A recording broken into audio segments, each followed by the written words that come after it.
দেখো এই অঙ্কটা আমরা দশমিক ভগ্নাংশকে দশমিক ভগ্নাংশ দিয়ে ভাগ করব। হ্যাঁ, এটা ভাজ্য, এটা ভাজক। এবং এর আগেও আমি তোমাদের নিয়মটা বলেছি যে ভাজকে দশমিক থাকা চলবে না। কি বললাম? ভাজকে দশমিক থাকা চলবে না, ভাজকের দশমিকটাকে আমার সরাইতে হবে। কিভাবে সরাবো দেখো, এটাকে 10 দিয়ে গুণ করব, এটাকেও 10 দিয়ে গুণ করব। এটাকে 10 দিয়ে গুণ করলে কি হবে? দশমিক এক ঘর ডানে যাবে, দশমিক এক ঘর, তাহলে এখান থেকে এখানে যাবে, মানে 4.3 হবে। এখানেও দশমিক এক ঘর ডানে যাবে, তাহলে কোথায় যাবে? এই যে 5-এর পরে যাবে, মানে এইখানে যাবে। তো এখানে দশমিক দেওয়ার কোনো প্রয়োজন আছে? ওখানে দশমিক দেওয়ার কোনো প্রয়োজন আছে? নাই।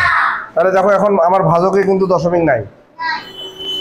এখন আমি 5 দিয়ে এটাকে ভাগ করব, এখানে লিখতেছি এখন এই যে 5 দিয়ে ভাগ করব 4.3 কে, তাই না? আচ্ছা, 5 দিয়ে আগে আমি 4 কে ভাগ করব, দশমিকের সামনের সংখ্যাটাকে ভাগ করব। 5 দিয়ে কি 4 কে ভাগ যায়? যদি এখানে ছোট সংখ্যা থাকে, ভাজ্যটাতে ছোট সংখ্যা থাকে, তাহলে কিন্তু ভাগফলে 0 হবে। কি হবে? 0 হবে। তাহলে 5 0 0, 5 আর 0 গুণ করলে কত হয়? 0 হয়। এখন আমি বিয়োগ করব, 4 থেকে 0 বাদ দিলে কত? 4। এখন 3 কে নামাইলাম, দশমিকের পরের সংখ্যা যখন আমি নামাবো তখন এখানে আমার ভাগফলে দশমিক দিতে হবে। এখন এখানে কত? 43। 5-এর নামাতে বড়, 5-কে 5, 5 আসতে 40, ও একবারই 5 আসতে 40। এটা বিয়োগ করলে কত হয়? 3 হয়। 3। দেখো এখানে কিন্তু আর সংখ্যা নাই, আছে? আমি একটা জিনিস বলি, দশমিকের পরে মনে করো অনেকগুলা শূন্য আছে, অনেকগুলা শূন্য আছে, তুমি ইচ্ছা করলে ওগুলো নিতে পারো, ইচ্ছা করলেই ওগুলো নিতে পারো, যতগুলো প্রয়োজন ততগুলো নিতে পারো। তো আমি এই প্রথম শূন্যটাকে নামাবো, এই প্রথম শূন্যটাকে এখানে নামাবো। কি বুঝতে পারছো? তাহলে এখন 5 দিয়ে 30 কে ভাগ করো, 5 6 30। কি বুঝতে পারছো?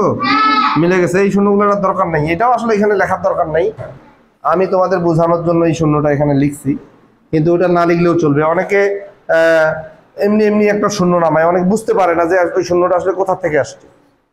আসলে দশমিকের পরে শেষে অনেকগুলো শূন্য আছে, এটা তুমি ধরে নিতে পারো, মনে মনে ওইটা তুমি ধরে নিতে পারো, এবং ওই শূন্যটাই তুমি এখানে নামাচ্ছ। কি বুঝতে পারছো? তাহলে আমাদের মোটামুটি আমরা এই অনেকগুলো অঙ্ক করছি এই টাইপের, যে দশমিক ভগ্নাংশের ভাগ, এবং এইটা একটা কঠিন আইটেম। ঠিক আছে, এইটা তোমাদেরকে বারবার চর্চা করতে হবে। ঠিক আছে, তোমরা 8 নম্বর অঙ্কটা করবা, 2-এর 8 নম্বর অঙ্কটা করো সবাই।